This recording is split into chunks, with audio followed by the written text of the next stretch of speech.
एक बार की बात है कि एक बूढ़ा आदमी साधु के पास गया और साधु के पास बैठने मात्र से साधु को उसके मन की सारी घटना व सारी जानकारी प्राप्त कर लेती हैं।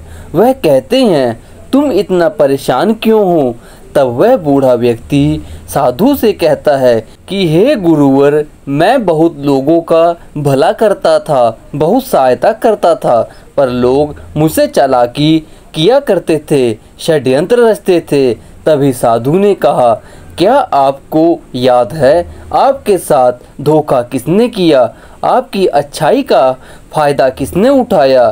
तब वह बूढ़ा व्यक्ति कहता है, जी हाँ गुरुजी, मुझे सब याद है। मुझे बहुत अच्छे से याद है कि वो कौन कौन था और कहाँ कहाँ रहता है।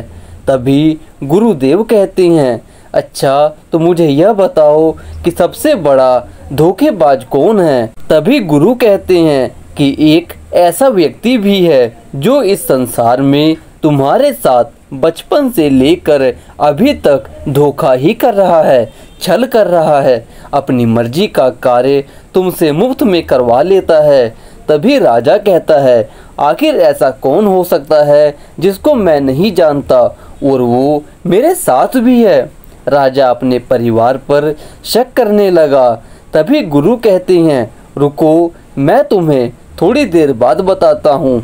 तब साधु कहते हैं कि हे राजन, तुम इतने उदास ना हो। राजन का शब्द सुनते ही वह बूढ़ा व्यक्ति बोलता है कि गुरुदेव, आपको कैसे पता लगा कि मैं राजा हूँ? तब साधु ने कहा, हमारे पास एक ऐसी शक्ति है जिसे हम जान गए हैं। तब राजा कहता है, गुरुजी, शुरू से लेकर अब तक सभी मुझे सम्मान देते रहे, वीर राजा, बहादुर राजा, और मेरी बहादुरी के चर्चे होते रहे।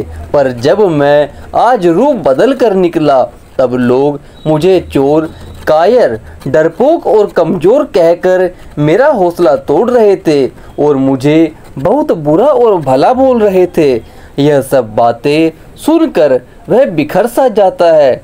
तब साधु कहते हैं, जाओ, अपनी पूर्ण पोशाक, तलवार और रथ के साथ अपने नगर में एक भ्रमण कर लो, शांत हो जाओगे। राजा ने वैसा ही किया।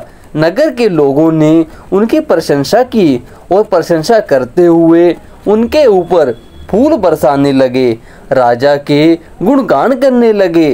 तब राजा खुशी के मारे फूल जाता है। वापस महल में वह चला जाता है और खुश रहने लगता है। लगभग 5 वर्ष बाद राजा की मृत्यु की अवस्था आ गई।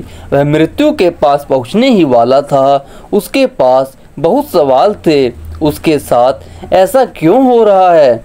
वह भी पहले तो साधु के पास गया था, पर उसे याद आता है कि मैंने साधु से वह प्रश्न नहीं पूछा था जिस प्रश्न के लिए मैं साधु के पास गया था। मुझे जवाब क्यों नहीं मिला?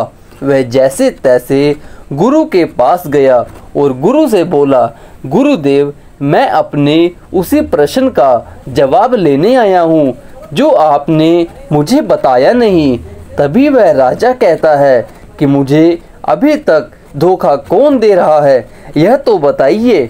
साधु कहते हैं, वह तुम्हारा मन है जो तुम्हें थोड़ी सी असफलता से नकारात्मक कारणों से भर देता है, और जब तुम कुछ अच्छा करते हो तब यह प्रशंसा सुनकर खुशी के मारे फूल जाता है और तुमको ऐसा लगता है कि सबसे शक्तिशाली तुम ही हो।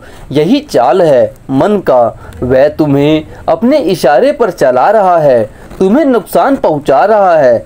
जब तुम मन को नहीं जानोगे तब तक तुम कुछ नहीं कर पाओगे।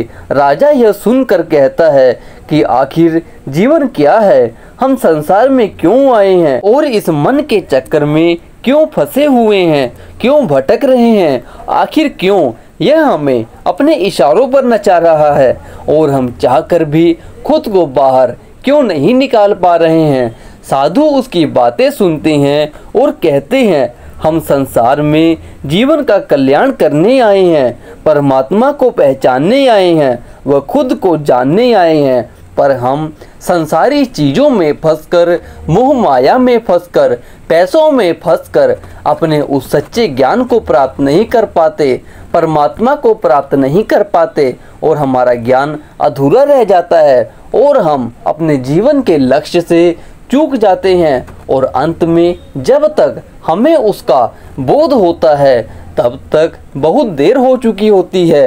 मन अपना कार्य कर चुका होता है, वह हमें जरूरी काम करने से रोकता है, साधु संतों की संगति में जाने से रोकता है, अच्छे कर्म करने से रोकता है, जबकि गलत कार्य, समय बर्बाद, नशा करने, चुगली करने में हमारा मन हमें सबसे आगे लेकर जाता है, क्योंकि उसी कार्य में, गलत कार्य में मन को आनंद आता है, मन को अच्छा लगता है और मन यही चाहता है। वह नहीं चाहता कि आप अच्छे कार्य करो, अच्छी चीज़ों में अपना ध्यान लगाओ और परमात्मा के पास जाओ। यही मन की चाल है।